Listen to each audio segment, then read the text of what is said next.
नमस्ते टसिदेलेक फ्याफुला छ्याजलो खाम्रिमु म जोर्डिन गुरुङ तपाईहरु सबैजनालाई आजको यस भिडियोमा म स्वागत गर्दछु र सायद तपाईलाई थाहा होला कि आज यानी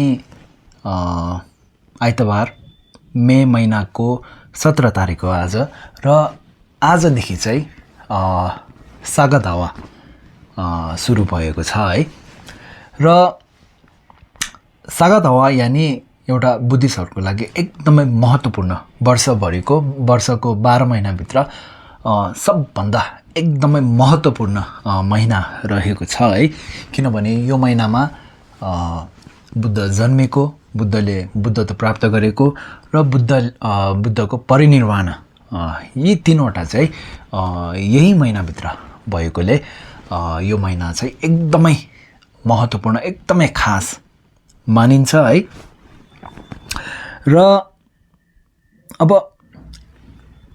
यो सागत हावामा हामीले के गर्नुपर्छ भनेर मैले पहिले पनि एउटा भिडियो बनाएकै थिएँ है तर आज फेरि भन्ने छु कि अब यो महिनामा चाहिँ आजदेखि सुरु भएकोले चाहिँ आज र अहिले नै हामीले चाहिँ एउटा राम्रो सोच लिनु पर्यो एउटा राम्रो मन लिएर चाहिँ अघि बढ्नु पर्यो है त अब राम्रो सोच यानी राम्रो मन के कस्ता छन् भन्दाखेरि अब यो महिनाभित्र यानी आजदेखि चाहिँ मैले अब म नराम्रो काम गर्दिन है जति आफूले अब नराम्रो काम अब मैले अब आफूले गरेको कामहरू नराम्रो हो भनेर आफूलाई थाहा भएको तर अरू बेला आफूले अब हामीले त्यो काम रोक्न नसक्ने तर यो सागत हावाको महत्त्व चाहिँ बुझेर चाहिँ यो महिना चाहिँ त्यो नराम्रो कामहरू नगर्ने है अब अरूको मन नदुखाउने आफूभन्दा ठुलो आफ्नो बुवा आमा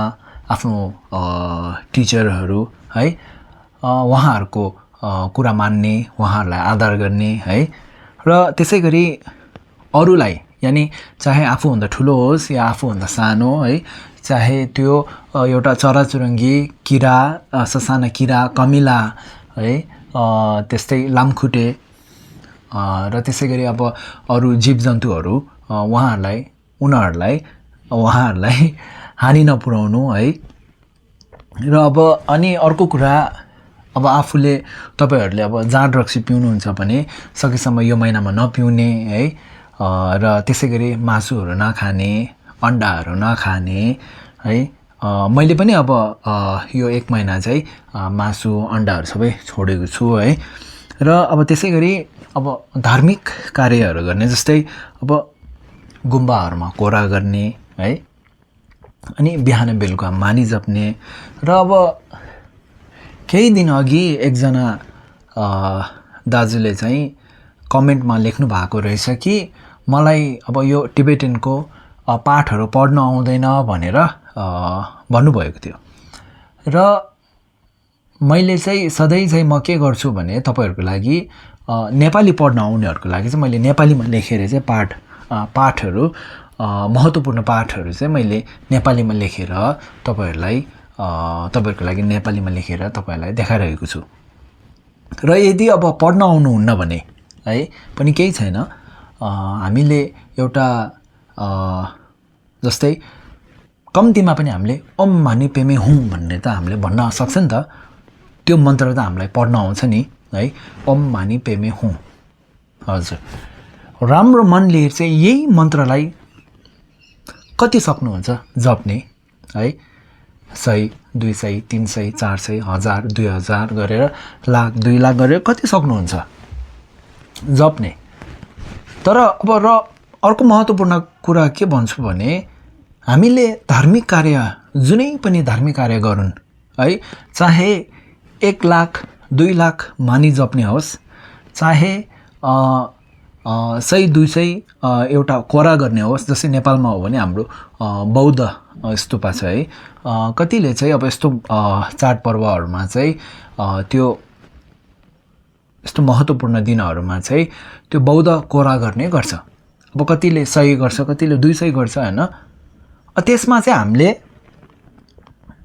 यो गर्नु भएन कि अरूलाई सुनाउँदै हिँड्नु भएन है त। मैले यति गरेँ भनेर कुरा सुनाउनु भएन, त्यो पनि पाप हो है त। तपाईँले त्यसो गर्नुभयो भने तपाईँले जति पनि धर्म गर्नुभएको छ त्यो धर्महरू चाहिँ खेर भएर जान्छ है त। हामीले धर्म गर्नु भनेको त कसैलाई सुनाउनको लागि होइन नि, कसैलाई देखाउनको लागि होइन नि त। त्यही भएर चाहिँ त्यो कुरा चाहिँ हामीले एकदमै बुझ्नु पर्यो है त।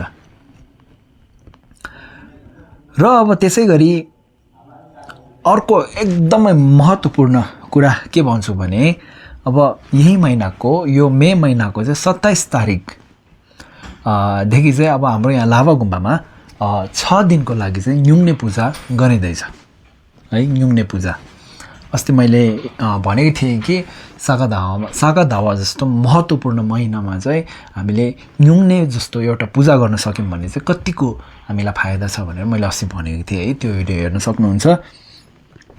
र अब यदि तपाईँहरू कसै अब हामी अहिले चाहिँ म चाहिँ अहिले यहाँ लाभा गुम्बामा छु है। र यदि तपाईँहरू कसैलाई न्युङ्ने बस्न मन छ भने यो मे महिनाको 27 तारिकभन्दा अगाडि चाहिँ यहाँ हाम्रो लाभा गुम्बामा आएर, अब आज 17 तारिक हो, 27 भनेपछि 10 दिन पनि छैन है। यो 27 तारिकभन्दा अगाडि चाहिँ लाभा गुम्बामा आएर चाहिँ तपाईँले आफ्नो नाम लेखाउन सक्नुहुन्छ है।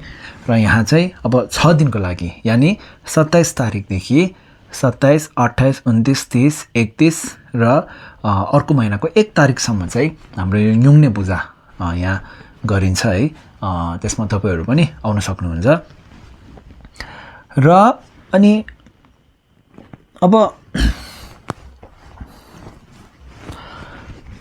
यो सागा दावा यानि जसमा चाहिँ हामीले धार्मिक कार्यहरू गर्यो भने लाखौँ गुणा बढ्छन् भन्छन् है। र त्यो जस्तो अब यस्तो महत्त्वपूर्ण महिनामा चाहिँ हामीले न्युङ्ने जस्तो पूजा गर्न सक्यौँ भने चाहिँ एकदमै धेरै पुण्य कमाउनुहुन्छ तपाईँले।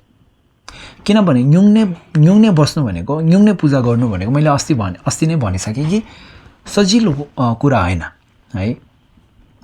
साँचो कुरा गर्ने हो भने मलाई पनि एकदमै कठिन लाग्छ यो पूजा। किन भन्दा तपाईँहरूले गर्नुभएको होला, यहाँ तपाईँहरूले सुन्नुभएको होला, देख्नु भएको होला।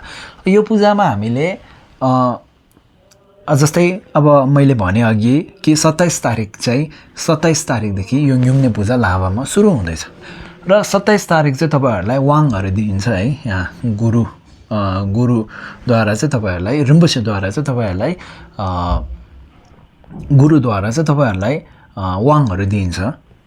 र त्यसको अब भोलिपल्ट यानि 28 तारिकमा चाहिँ तपाईँहरूले अब बिहानको खाजा खानु पायो, दिउँसोको खाना खानु पायो।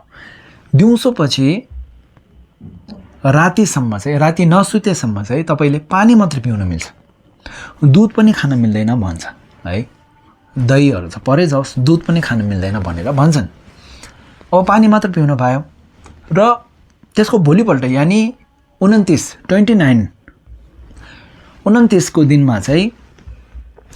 तारिकको दिनमा चाहिँ तपाईँले बिहानदेखि रातिसम्म यानि भोलि नभएसम्म चाहिँ 30 तारिकको बिहानसम्म चाहिँ बोल्न पाउनुहुन्न,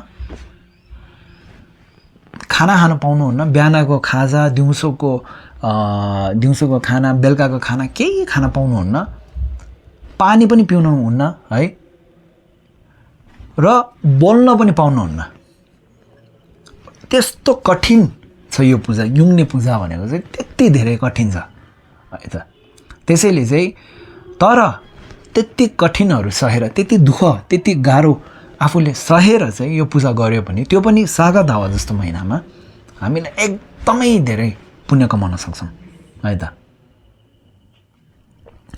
र अब मैले पहिला त्यो न्युङ्नेको भिडियोमा भने चाहिँ यो पूजा गर्नुभयो भने चाहिँ हामीले शरीरबाट भएको पापहरू धुलिन्छ, आफ्नो वचनबाट भएको पापहरू धुलिन्छ, आफ्नो मनबाट भएको पापहरू धुलिन्छ। पाप हुने ठाउँ भनेको यो 3वटा हो नि त, शरीर, वचन, मन। यी तीनैबाट भएको पापहरू चाहिँ यदि हामीले सही तरिकाले न्युङ्नेको पूजा गऱ्यौँ भने चाहिँ यी तीनैबाट भएको पापहरू चाहिँ धुलिनेछ है त। त्यसैले चाहिँ तपाईँहरू पनि अब हाम्रो लाभाको छेउ नजिक हुनुहुन्छ भने तपाईँहरू आउन सक्नुहुन्छ है त। हस् त होइन, भिडियोको अन्तसम्म हेरिदिनु भएकोमा एकदमै धन्यवाद। त्यसै गरी धर्म सम्बन्धित अरू कुनै विषयमा जान्नु मन छ भने कमेन्टमा लेख्नु होला है त अनि। हस् त अनि, धन्यवाद।